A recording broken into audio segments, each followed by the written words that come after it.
नमस्कार दोस्तों। पिछले वीडियो में हम लोगों ने देखा कि प्रस्तावना का निर्माण कैसे होता है।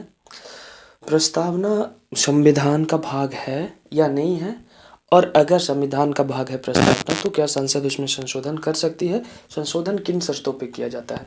हमने बताया कि आगे की वीडियो में हम लोग प्रस्तावना में जो शब्द हैं, जो टर्मिनोलॉजी यूज किया गया है प्रस्तावना में, उनके क्या अर्थ होते हैं और वो कैसे यह बताता है कि किन आकांक्षाओं के साथ संविधान का निर्माण किया गया है। आइए हम देखते हैं। जैसा कि हम लोग सभी जानते हैं, प्रस्तावना का शुरुआत होता है हम भारत के लोग। तो अगर हम प्रस्तावना को ध्यान से देखेंगे तो पता चलेगा कि इसमें कहा गया है कि हम भारत के लोग भारत को बनाना चाहते हैं। कैसा बनाना चाहते हैं? एक संपूर्ण प्रभुत्व संपन्न समाजवादी पंथ निरपेक्ष लोकतंत्रात्मक गणराज्य बनाना चाहते हैं। तो यहाँ पे प्रस्तावना में जो ये बात कहा गया है कि हम भारत को ऐसा बनाना चाहते हैं, यानी कि संविधान में ये बात कहा गया है। तो ये जो बात है वो किसने कहा है, ऐसा किसने एज्यूम किया है? भारत के लोगों ने। यानी कि अगर देखा जाए तो ये जो प्रस्तावना है या जो संविधान है, इसको शक्ति कहाँ से मिल रहा है? तो भारत के लोगों से। क्योंकि ये जो संकल्प लिया गया है, किनके द्वारा लिया गया है? भारत के लोगों के द्वारा लिया गया है कि हम अपने देश को कैसा बनाना चाहते हैं? तो एक संपूर्ण प्रभुत्व संपन्न, ठीक है ना। अब देखिए, अब इसको समझिएगा, हम भारत के लोग, आखिर ये कॉन्सेप्ट कहाँ से आया? हमारे संविधान निर्माताओं ने कहाँ से इस चीज़ को लिया कि हम जो प्रस्तावना का शुरुआत करेंगे वो हम भारत के लोग से ही करेंगे। तो दोस्तों, ऐसा माना जाता है कि जो संयुक्त राष्ट्र संघ का प्रस्तावना है, जिसमें कहा गया है कि हम संयुक्त राष्ट्र संघ के लोग, तो कहीं ना कहीं वहीं से हम भारत के लोग का कॉन्सेप्ट को लिया गया है। दोस्तों, हमारा जो संविधान है वो बहुत देशों से छान कर बनाया गया है। तो प्रस्तावना में ये शब्द कहाँ से लाया गया है? तो संयुक्त राष्ट्र संघ के प्रस्तावना से, ठीक है ना। अब जो अगला टर्म है वो है संपूर्ण प्रभुत्व संपन्न। इसको अंग्रेजी में सॉवरेन कहते हैं। इसका अर्थ हुआ कि अगर कोई भी राष्ट्र संपूर्ण प्रभुत्व संपन्न है तो वो अपने आंतरिक तथा बाह्य निर्णय खुद से ले सकता है।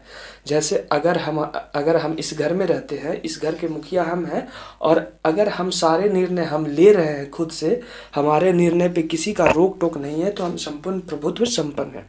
समझ गए बात को? लेकिन यहाँ पे एक विवाद इस बात को लेके है, बहुत सारे लोग कहते हैं कि भारत एक सॉवरेन कंट्री नहीं है। क्यों नहीं है? क्योंकि भारत कॉमनवेल्थ का सदस्य है। दोस्तों, कॉमनवेल्थ एक ग्रुप है, उन देशों का ग्रुप है जिस पे ब्रिटेन ने कभी ना कभी शासन किया था। तो भारत ने स्वेच्छा से उस ग्रुप को ज्वाइन किया है। तो लोगों का कहना है कि भारत एक सॉवरेन कंट्री नहीं है, क्योंकि भारत इस ग्रुप का पार्ट है, और इस ग्रुप का पार्ट होने के नाते भारत सॉवरेन नहीं है, क्योंकि भारत कॉमनवेल्थ का सदस्य है। लेकिन दोस्तों, यहाँ पे ये बात याद रखेंगे कि भारत अपने स्वेच्छा से इस ग्रुप का सदस्य बना है। भारत जब भी चाहे तो इस ग्रुप को लेफ्ट कर सकता है। तो भारत की सॉवरेनिटी को इस कॉमनवेल्थ ग्रुप में होने से कोई खतरा नहीं है। तो क्या होता है? संपूर्ण प्रभुत्व संपन्न। समझ गए? अब आइए आगे देखते हैं। अगला जो टर्म है, हम भारत के लोग भारत को एक संपूर्ण प्रभुत्व संपन्न समाजवादी। यहाँ पे समाजवादी टर्म आता है। समाजवादी क्या है दोस्तों? जब उद्देशिका को पारित किया गया था उस समय समाजवादी शब्द का जिक्र नहीं था। इसे 42वें संविधान संशोधन 1976 में जोड़ा गया है। तो भारत को एक समाजवादी देश बनाने का लक्ष्य रखा गया है, ऐसा कहा गया है उद्देशिका में। समाजवादी शासन दो प्रकार के होते हैं। समाजवादी शासन दो प्रकार के होते हैं, एक साम्यवादी शासन होता है और दूसरा लोकतांत्रिक शासन होता है। साम्यवादी शासन में क्या होता है कि जो भी उत्पादन के साधन होते हैं उन पे सरकार का कठोर नियंत्रण होता है। लोकतांत्रिक शासन में क्या होता है कि उत्पादन के साधनों पे सरकार का नियंत्रण कम होता है, ठीक है ना। लेकिन भारत ने क्या किया है कि ना तो पूरी तरह से साम्यवादी है, ना ही पूरी तरह से लोकतांत्रिक है। भारत ने बीच का रास्ता अपनाया है। भारत ने मिश्रित अर्थव्यवस्था को अपनाया है, ठीक है। तो भारत का समाजवाद कैसा है? मिश्रित समाजवाद है, ठीक है। ना पूरी तरह से साम्यवादी है, ना पूरी तरह से लोकतांत्रिक है। भारत ने बीच का रास्ता अपनाया है, ठीक है। अब अगला जो टर्म है, अगर आप प्रस्तावना को ध्यान से सुनते हैं तो आपको पता चलेगा, हम भारत के लोग भारत को एक संपूर्ण प्रभुत्व संपन्न समाजवादी पंथ निरपेक्ष। पंथ निरपेक्ष शब्द ये भी मूल प्रस्तावना में नहीं था। इसे 42वें संविधान संशोधन 1976 के माध्यम से जोड़ा गया है। पंथ निरपेक्ष का मतलब होता है सेकुलर। अंग्रेजी में इसे सेकुलर कहते हैं। भारत कैसा राष्ट्र है? तो पंथ निरपेक्ष राष्ट्र बनाने का लक्ष्य रखा गया है। पंथ निरपेक्ष कहने का मतलब हो गया कि सरकार किसी भी धर्म विशेष को राजकीय धर्म की मान्यता नहीं देगी। भारत में जितने भी धर्म हैं सबको सरकार तटस्थ संरक्षण देगी, सभी धर्मों को एक समान संरक्षण देगी, कोई भी यहाँ राजकीय धर्म नहीं है। तो पंथ निरपेक्ष का अर्थ हो गया कि भारत एक सेकुलर है, यहाँ किसी भी धर्म को राष्ट्रीय धर्म का मान्यता प्राप्त नहीं है। उद्देशिका यानी कि प्रस्तावना क्या है? प्रस्तावना यह बताता है कि हमारा जो संविधान है उसका रचना किन आकांक्षाओं और किन आदर्शों के साथ किया गया है, और वही सारे टर्म यहाँ पे हम लोग डिस्कस कर रहे हैं। हम लोगों ने 4 टर्म को डिस्कस कर लिया है। हम भारत के लोग संपूर्ण प्रभुत्व संपन्न, समाजवादी, पंथ निरपेक्ष। अब लोकतांत्रिक गणराज बनाने के लिए यहाँ पे एक टर्म आता है लोकतंत्र और एक आता है गणराज। ये मूल प्रस्तावना में था, इसे अलग से जोड़ा नहीं गया है। अभी तक प्रस्तावना को सिर्फ एक बार संशोधित किया गया था 1976 में, उसके बाद से प्रस्तावना को संशोधित नहीं किया गया है। और ये जो सारे टर्म हैं ये मूल प्रस्तावना में थे। लोकतंत्र का अर्थ होता है लोगों का शासन, समझते हैं? लोकतंत्र का सबसे अच्छा परिभाषा अमेरिका के पूर्व राष्ट्रपति अब्राहम लिंकन ने दिया था, जिनके अनुसार लोकतंत्र लोगों के लिए, लोगों के द्वारा लोगों का शासन है। ठीक है ना? तो भारत ने लोकतंत्र को अपनाया है, लोकतंत्र के साथ साथ गणराज्य को अपनाया है। गणराज शब्द का क्या अर्थ होता है? यहाँ पे गणराज है, गणराज का क्या अर्थ होता है तो इसको समझिएगा। भारत ने शासन के लिए अध्यक्षीय प्रणाली के जगह संसदीय प्रणाली को अपनाया है। संसदीय प्रणाली किस देश की देन है? ब्रिटेन का देन है। तो ब्रिटेन ने लोकतंत्र के साथ साथ राजतंत्रात्मक लोकतंत्र को अपनाया है, गणराज को नहीं अपनाया है ब्रिटेन ने, क्योंकि ब्रिटेन का जो राष्ट्राध्यक्ष होता है वो वंशानुगत होता है, लेकिन भारत का जो राष्ट्राध्यक्ष है यानी कि राष्ट्रपति जो बनते हैं वो निर्वाचित होकर बनते हैं, ना कि वंशानुगत बनते हैं।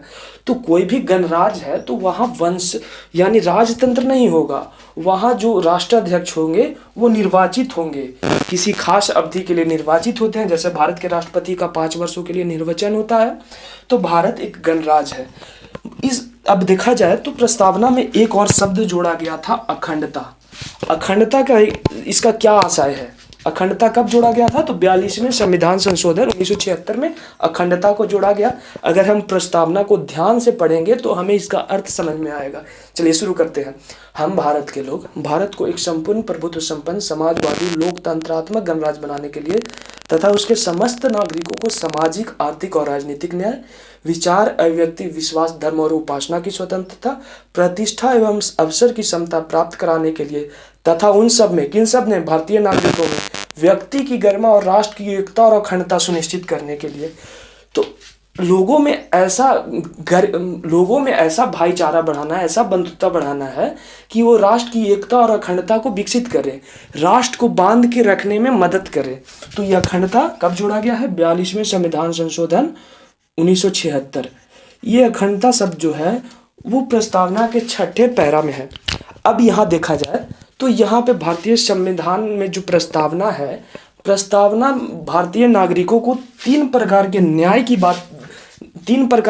दिलाने की बात करती है, 5 प्रकार के स्वतंत्रता दिलाने की बात करती है और 2 प्रकार की समानता दिलाने की बात करती है।